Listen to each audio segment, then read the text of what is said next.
Hello students, कैसे हो सारे सारे। दिस इज चैप्टर नंबर 4 और चैप्टर नंबर 4 में हमारा एक ही टॉपिक सिलेबस में, दैट इज रैंडम मॉड्यूल। इससे एक क्वेश्चन जो है, इससे बेटा एक क्वेश्चन आपका 2 नंबर का पक्का है। कितने नंबर का? 2 नंबर का आपको क्वेश्चन आउटपुट बेस्ड देखने को जरूर मिलेगा। सो मेक श्योर अगर तुमने ये लेक्चर पूरा देख लिया तो तुम्हारे 2 नंबर सिक्योर हो जाएंगे। क्या बात समझ में आई? और जितने बच्चों ने सब्सक्राइब नहीं किया सब्सक्राइब पहले कर लेना और नोटिफिकेशन दबा लेना, ताकि जब भी नई वीडियो आए सबसे पहले तुम्हारे पास नोटिफिकेशन आ जाए और तुम पढ़ लो। देखो, क्योंकि रैंडम एक मॉड्यूल है तो सबसे पहले किसी भी मॉड्यूल को यूज करने के लिए हम क्या कराएंगे, हमें उस मॉड्यूल को करना होगा इंपोर्ट। क्या करना है? इंपोर्ट के बाद उस मॉड्यूल का लिख देना है नाम। तो हमारा मॉड्यूल क्या है? रैंडम। क्या है? रैंडम। इतनी बात क्लियर है? हाँ भैया, इतनी बात तो क्लियर हो गई है। ठीक है, अब देखो अब इस मॉड्यूल में टोटल जो हमारे पास 4 फंक्शन है। कितने फंक्शन? टोटल 4 फंक्शन हैं और सारी कहानी इन 4 के 4 फंक्शन की ही है। अगर तुम समझ गए तो तुम्हारा सारा काम हो जाएगा। नंबर 1 पर है रैंडम फंक्शन। क्या है? Random function. अब रैंडम फंक्शन के बारे में ध्यान से समझो। That it returns a floating point number. कैसा नंबर? फ्लोटिंग पॉइंट, यानी कि वो नंबर जिसमें कि डेसिमल होता है। Floating point number N in the range. एक नंबर, ये कोई भी नंबर देता है, ठीक है, और उस नंबर की रेंज क्या है? इस नंबर की रेंज है 0.0 से 1.0। दैट इज अब एक चीज ध्यान समझ लेना कि एन एंड लेस देन 1.0। एक पॉइंट हाईलाइट कर लो और एक पॉइंट लिख लो अलग से कि इसमें हमेशा नंबर लेस देन 1.0 रहेगा। क्या रहेगा? Less than 1.0। यानी कि रैंडम नंबर कभी भी रैंडम की वैल्यू 1 नहीं होगी, 1.0 नहीं होगी। क्या बात समझ में आई? तो इसको मैं आप नोट करके लिख लो इस तरीके से। That is the generated random number. और अगर किसी को मेरे हैंडरिटन नोट्स चाहिए हो तो मैं डिस्क्रिप्शन में लिंक्स दिए हुए वहां से चेकआउट कर सकते हैं। रैंडम नंबर विल ऑलवेज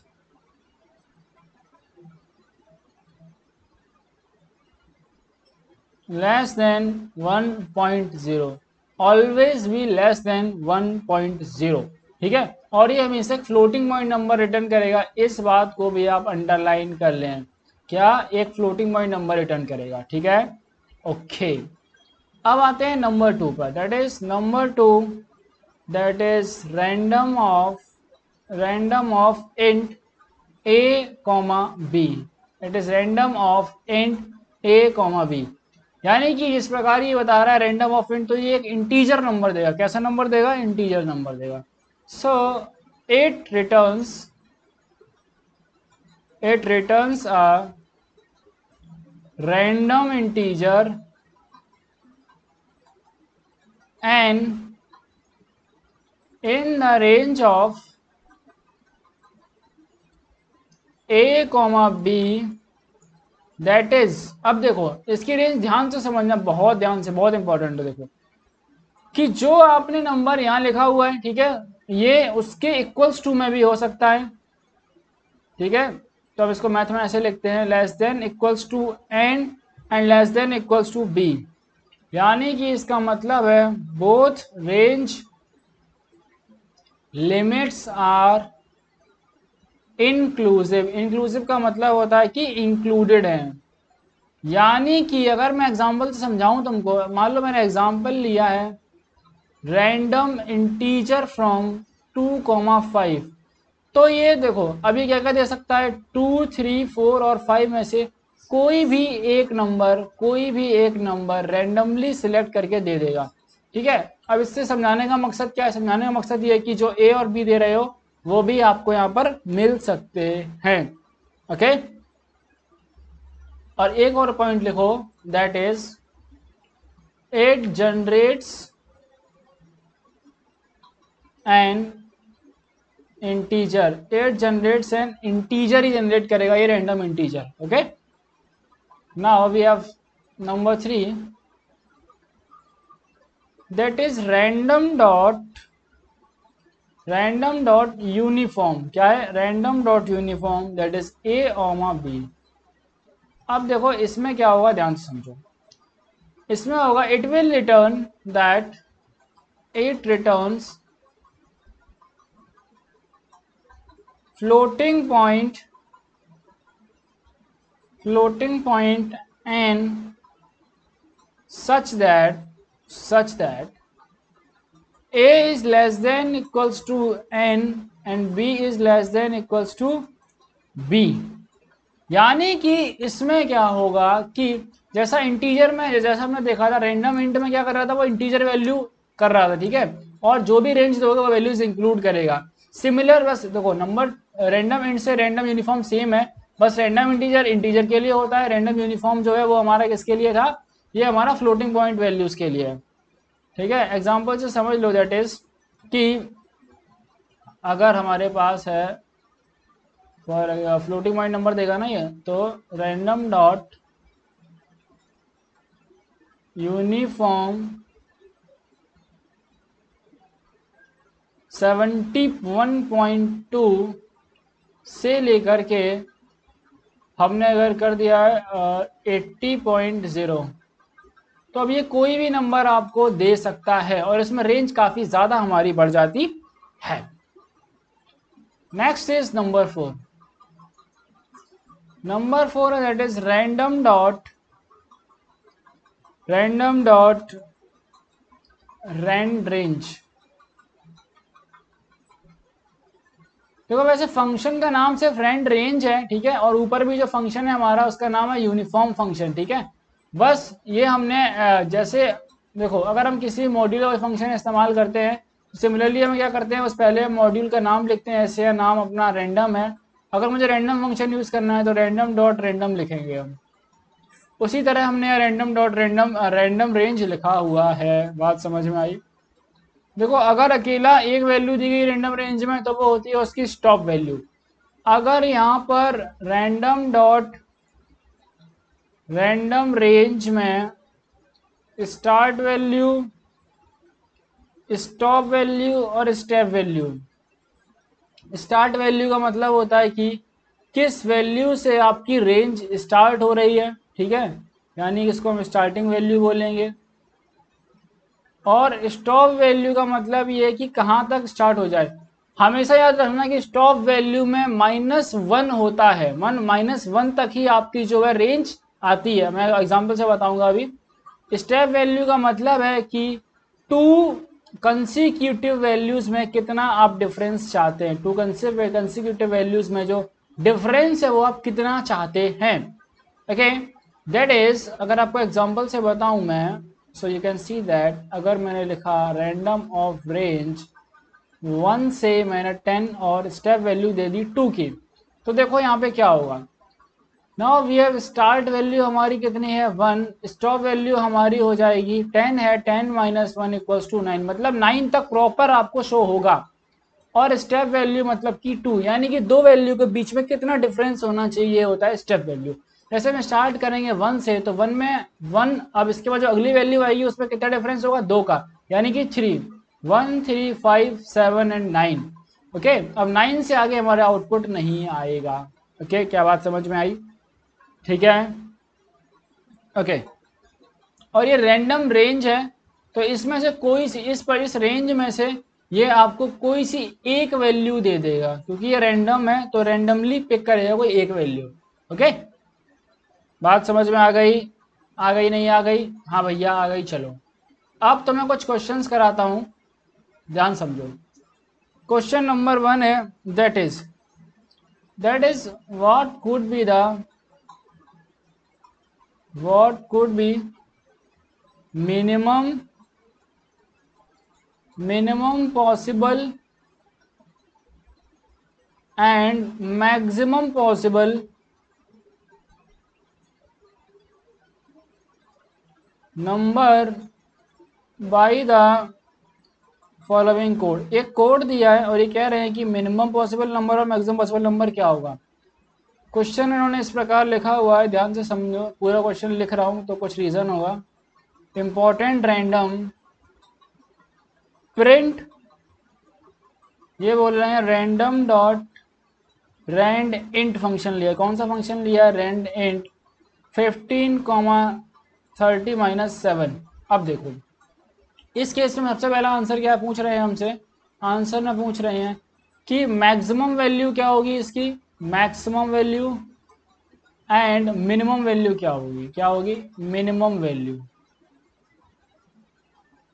देखो अब एक कंसेप्ट समझो कि प्रिंट में लिखा हुआ है दैट इज कि -7। अब देखो चाहे मैक्सिमम वैल्यू तुम्हारी आ जाए तब भी -7 होगा, और मिनिमम वैल्यू आएगी तब भी -7, मतलब -7 तो हमारा फिक्स हो गया है। अब आंसर किस पर डिपेंडेंट कर रहा है? रैंडम इंट के, रैंडम इंट पे। तो रैंडम इंट में हमने पढ़ा था कि मैक्सिमम वैल्यू क्या होती है, जो हमारी वैल्यू यहाँ पर लिखी होती है ये मिनिमम होगा और मैक्सिमम इतना जनरेट कर सकता है। सो मैक्सिमम वैल्यू हमारी हो जाएगी 30 - 7 दैट इज 23, इसकी मैक्सिमम वैल्यू हो जाएगी। मिनिमम वैल्यू हो जाएगी 15 - 7 दैट इज इक्वल्स टू कितना हो जाएगा? ये 5 8 8 हो जाएगा। तो 8 हमारी क्या हो जाएगी? Minimum value. इस तरीके से हम मिनिमम वैल्यू और मैक्सिमम वैल्यू आपसे पूछी जाती है, ठीक है। रैंडम के क्वेश्चंस में, रैंडम के काफ़ी सारे क्वेश्चंस हैं, बस इस तरह ही हमें करने। बस अगर आपको फंक्शंस के लिए तो बहुत इजीली कर जाओगे। Next we have another question, question number 2। Question में इंपोर्ट रैंडम सबसे पहले लिखा होता है, बिकॉज बिना इंपोर्ट के हम रैंडम इस्तेमाल नहीं कर पाएंगे, ठीक है। अब देखो ऐसे एमसीक्यू में आपको मिलेगा ये क्वेश्चन, कैसे मिलेगा ध्यान से समझो। That is integer of 20 plus random dot random, random function लगा दिया multiply by 5, okay.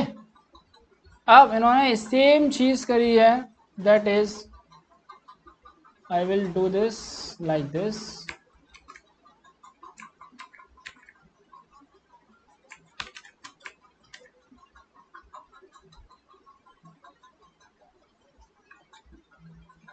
Just a second.